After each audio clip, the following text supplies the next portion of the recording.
jëf mbokku Sénégal mbokku àdduna mbokku internet yi yéen ñi seetaan suñu site bi di Firi Info ki nga xamante ni mooy ministre de la femme et de la famille madame Ndeye Saly Diop Dieng moom nag moo daadoon ñëw fii ci département bu Koungheul dajek ñi nga xamante ni mooy géopolitique bi ñoom ñi nga xamante ni ñoo nekkoon ci coalition Benno Bokk Yaakaar ñoom nag ñi nga dajek ki nga xamante ni mooy ministre de la femme et de la famille ñu daal di waxtaan ngir li jëmal wàllu parrainage ngir élection yi ñu war a jëm di élection député yi mu war a nekk le 31 juillet 2022 ki nga xamante ni mooy ministre bi daal dina xamal ni moom géopolitique yi ñoom ñëpp ñu daal di nekk benn biir pour lu ñu war a am lu ñu war a wut fii nii ci département bu Koungheul ñu war ko am loolu nag pour ñu nekk benn ñoom ñëpp loolu mooy tax ñu mën a gañe fii nii ci département bu Koungheul ak sanu taxawaay nu ñu mën a taxawaayee ci élection yi daal ñu daal di koy taxaw kon nag kooku ministre bi daal dina leen ko xamal mooy madame Ndeye Saly Diop Dieng moom nag daal dina wax. Chers journalistes,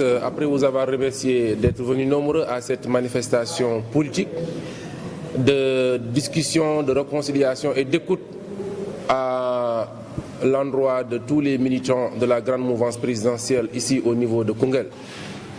Moi qui vous parle, je suis docteur Mahan Tambou, je suis missionnaire avec mon frère Kadjeli Gassama et madame le ministre Ndeye Saly Diop Dieng qui dirige cette commission qui est envoyée par le président Macky Sall ici à Koungheul pour parler avec la base et avec les militants. Nous saluons la présence de monsieur le ministre Mayacine Camara qui a joué un rôle très important pour la réussite de cette réunion. C'est une réunion qui est très difficile, comme toutes les réunions, parce que nous étions partis en rang dispersé lors des élections locales. Aujourd'hui, nous sommes face à une autre élection politique, beaucoup plus importante par rapport à la mouvance présidentielle et par rapport à l'avenir de notre groupe politique dirigé par le président Macky Sall. Le président Macky Sall que nous remercions de par cette ingénieuse idée de vouloir rassembler tout le monde, de vouloir envoyer des émissaires, des missionnaires à la base, dans les différentes bases, pour discuter avec eux, les écouter. Parce que souvent, il s'agit tout simplement de laisser parler les gens. On a donné la parole aux ministres, aux nommés. On a donné la parole aux élus. On a donné la parole aux responsables. On a donné la parole aux alliés. On a donné la parole aux notables. Et toutes ces personnalités et personnes ont donné leur engagement par rapport au futur. Certains, comme on le dit, la majeure partie, l'écrasante partie a tout simplement aujourd'hui déclaré son adhésion à la note ou bien à la vision du président Macky Sall et se sont engagés, ces gens-là se sont engagés pour dire qu'ils suivront l'index de Macky Sall. Si Macky Sall les dit que c'est Jean, ils vont voter pour Jean. Si les Macky Sall les dit que c'est Moustapha, ils vont voter pour Moustapha. Donc, nous sommes très rassurés pour ces gens-là. Mais il y en a quelques qui, vraiment, pour être honnête, ont dit autre chose. Mais notre rôle est de faire en sorte que toutes les personnalités et personnes viennent sur la ligne du président Macky Sall.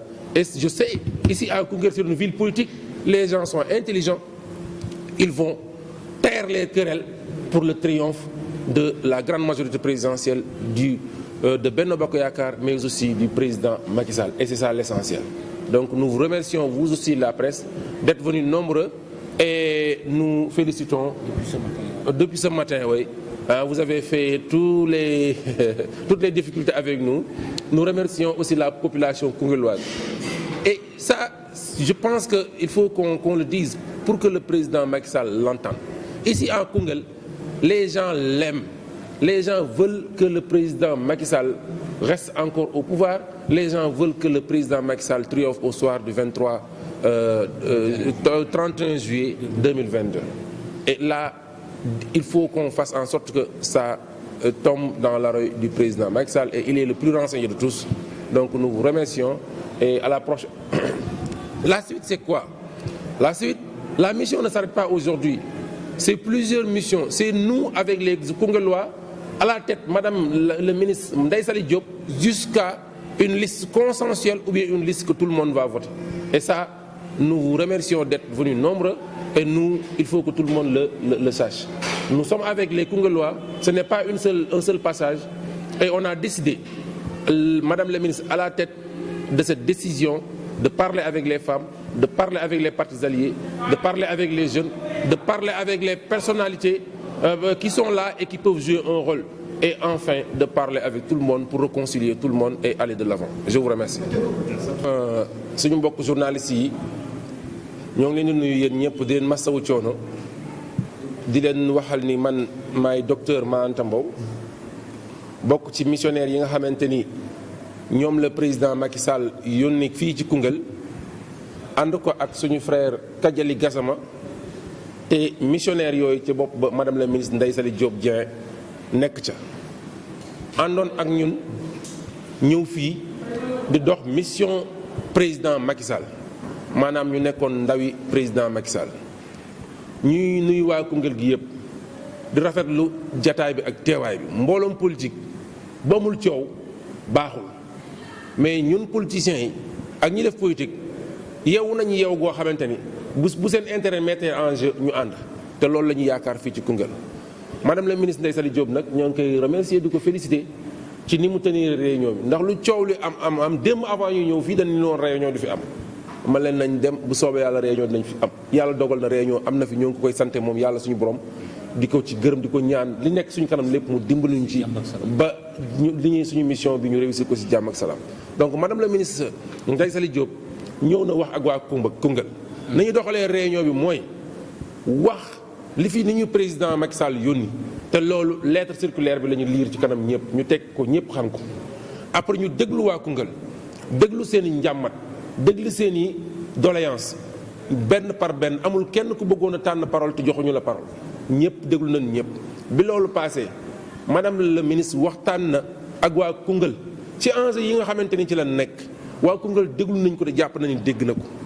li ñu fi gis mooy Koungheul ñoom dañu gagné, mais bi ñu dajee ak président Macky Sall Kaolack te ma ñu bokkoon ci délégation Macky Sall dañu leen yéen gagné ngeen à 70%, waaye yéen da ngeen maa war a tontinal ci au niveau national, da ngeen maa war a nattal, te pour ngeen nattal ma faaw ngeen gagné à plus de 85%. te ñi nekkoon fii di xëccoo maa gën a bëgg Macky Sall foofu la yeyee, foofu la yelloo, te buñ ko fi defee dinañ am 90%.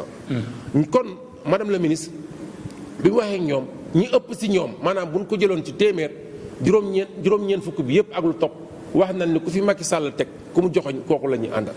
ñeneen ñi ni si des ñett wala ñeent nee nañ dañuy déglu ba xam kooku kan la, ba pare dinañ wax leneen ba kere ñuy xam ba xam nañu. waaye lu ñu jàpp ñun suñu rôle mooy fexe ba ñooñu ñëpp xool joxoñu Macky Sall, te ñoom ñëpp nañ xool joxoñu Macky Sall.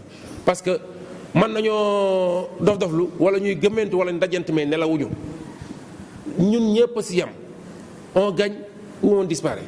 et le président ñoom ñoo la gën a xam ni ci Macky Sall gagné ci la ñu gis seen bopp.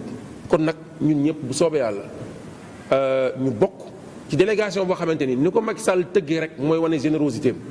amul benn de 46 départements yëpp booy gis ñaar ñu nekk APR, te du parce que Macky Sall dafa ñàkk ay cadres yu mu yónni APR, mais kenn délégation boo gis missionnaire yoo gis ñeent ña kenn mooy nekk APR, ñi si des ay partis alliés la leen def. kon war na leen yoon. kon waa Koungheul ñoo war a xool ci yoonu Macky Sall boobu ñu dox jëm ca kanam pour gagner élection législative yi. mooy bu fi Macky Sall nekkatul dootuñu tal fii bay xuloo. kon nag nañ ci góorgóorlu ñu gagner incha allah au soir du 31 juillet 2022 élection législative yi. lii moo doonoon illay waxtaan wi. je pense que def nañ ko ci jàmm, metti woon na waaye nit ñi joxante nañ loxo bi ñu paree. waxtaan nañu fóonante nañu raayante nañu déggoo ci ñi li mën a déggoo li des daañu ko dox ak ñi responsable yi fi nekk. ñuy remercier bu baax le ministre Mayacine Camara nga xam ni maire sortant la waaye dafa am ay nit maire bi ko gagné am na nit waaye moom tamit am na nit président ku fi ñëw maire sortant bu ne am nga ñu la votel bu doon te fukki nit yoo la votel xeebu ñu la boo ko dollee ci beneen maire bi li mu la gagné ngeen ànd da ngeen di gagné fii à 80% te loolu la Macky Sall bëgg moom lay wut ñoo ngi leen sant leen gërëm asalaamaaleykum wa rahmatulahi taala wa barakatu yaa jën jëf